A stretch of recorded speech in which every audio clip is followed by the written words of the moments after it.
4 tahun sudah Titi Kamal dan Christian Sugiono berjuang untuk mendapatkan momongan. Berbagai jalan ditempuh termasuk berbulan madu di berbagai tempat dan jalan-jalan keliling dunia. Kini impian itu akan segera terwujud. Tinggal menghitung hari, Titi akan melahirkan sang buah hati. Kendati begitu, sehari-harinya Titi tak mengabaikan aktivitas di dapur, meja makan juga berolahraga. Berbagai kebersamaan dalam ikatan cinta dan kasih sayang pun kian terasa. Titi dan Tian senantiasa bersama melakukan persiapan untuk calon buah hati mereka yang pertama. Persiapannya yang pasti sekarang kan udah 8,5 bulan ya, jadi tuh udah mau dikit lagi due date, jadi udah mulai beli yang sampai detailnya lah untuk newborn gitu. Yang standar sih sebenarnya kayak baju dalam, kaos kaki, terus udah gitu baby box, terus ya macam-macam lah ya, perlak gitu-gitu ya, sesuatu yang baru buat aku. Aku kan tadinya nggak terlalu ngeh apa aja gitu, ya lucu aja sih yang tadinya ke tempat baju wanita dan pria dewasa tiba-tiba jadi ke tempat toko bayi ya. Persiapan mentalnya itu karena memang udah menunggu ya, jadi excited banget gitu. Jadi kita juga banyak baca-baca buku, terus baca di internet juga, di blog-blog yang kayak untuk pregnancy segala macam gitu.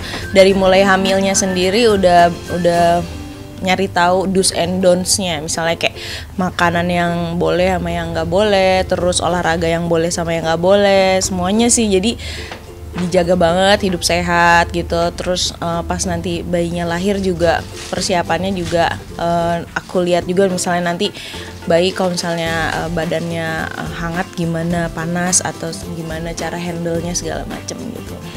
Persiapan lainnya sih ya lebih banyak. Biasa kalau misalnya main sama teman-teman cowok-cowok hangout, cowok-cowok doang gitu, kita ke tempat kita hangout gitu ya. Kalau sekarang kemarin diajakin sama dia tempat teman-temannya yang udah mulai banyak anak-anak kecil dah, repot berisik kan, kayak wah pusing banget. Nah tapi belajar dari situ kan ngeliat kayak oh gini kalau anak kecil cowok gini, kalau anak kecil cewek gini. Terus ya kayak gitulah, mulai beradab dengan kehidupan family. Kebiasaan pasangan ini sejak mulai tumbuh janin di rahim Titi jauh berbeda dengan sebelumnya. Tak lagi hobi ke tempat hangout, tapi lebih suka menyasar ke tempat perlengkapan bayi. Tian pun menjadi suami siaga, selalu siap mendampingi Titi kemanapun, termasuk saat Titi melahirkan di meja persalinan nanti. Siap lah Mbak, saya sama dokter kemarin ngeliat tuh sama dokter diliatin apa ada yang videonya gitu. Normal, ada yang sesar. Nanti kalau normal gini, kalau sesar gini saya liatin gitu kan, dia yang kayak malah nggak tahan. Serem kayaknya. Saya sih siap sih, maksudnya ya harus lah, masa nggak ditemenin. Pengennya sih sebenarnya normal ya, cuma ya semuanya kan bergantung sama dokter ya, kondisinya kan dia yang lebih tahu gitu nanti gimana bagusnya gitu. Cuma ya pengennya normal gitu.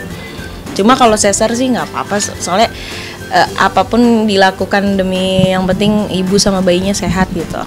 Nama kita udah siapin ya, tapi kita nama sih cuma satu nama sih yang disiapin, belum siapin yang lain-lain. Nama cewek, nama cowok, emang udah tahu cewek-cewek? Kita sebenarnya udah dikasih tahu namanya, cuma ya itu jenis kita kelaminnya. Ya jenis kelaminnya, cuma kita udah tahu juga sih kira-kira namanya apa, siapa gitu. Mungkin karena kesiapan dan perhatiannya yang begitu tinggi atau bawaan calon buah hati, selama proses kehamilan Titi justru Tian yang mengalami ngidam, bukan Titi. Sementara Titi berubah makin manja, ia makin kerap menelpon Tian dan memintanya segera pulang. Padahal sebelum hamil, hal itu tak pernah terjadi.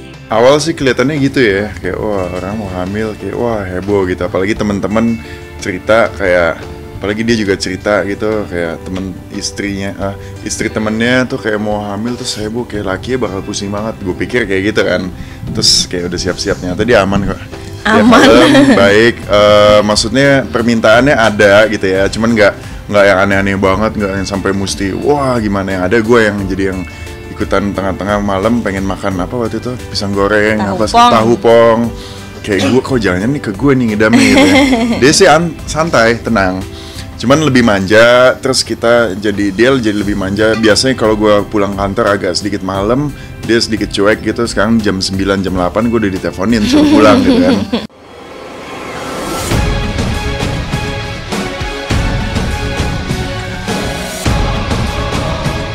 Pemirsa, Usai sudah kebersamaan kita siang hari ini.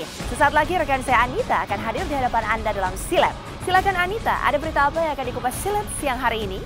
Yamila dan pemirsa di rumah, hari ini Silet akan menghadirkan kisah Olga Saputra dan Ahmad Dhani dengan persoalannya masing-masing hingga perjalanan Citra Kirana ke rumah masa lalunya dan pertemuannya dengan teman-teman masa kecilnya. Silet juga akan menghadirkan mengenai barang-barang termahal di dunia, mulai dari kemeja yang dibanderol seharga 2,3 miliar rupiah hingga kasur termahal yang dijual dengan harga 1,7 miliar rupiah dan hotel yang termahal untuk 1 kali penginapan hanya di Silet. Wah, menarik sekali ya pemirsa. Saksikan kisah lengkapnya hanya di Silet sesaat lagi. Dan jangan lupa saksikan terus Inten setiap hari Senin sampai Jumat pukul 10.30 waktu Indonesia Barat, Sabtu dan Minggu pukul 11 waktu Indonesia Barat, tentunya hanya di RCTI.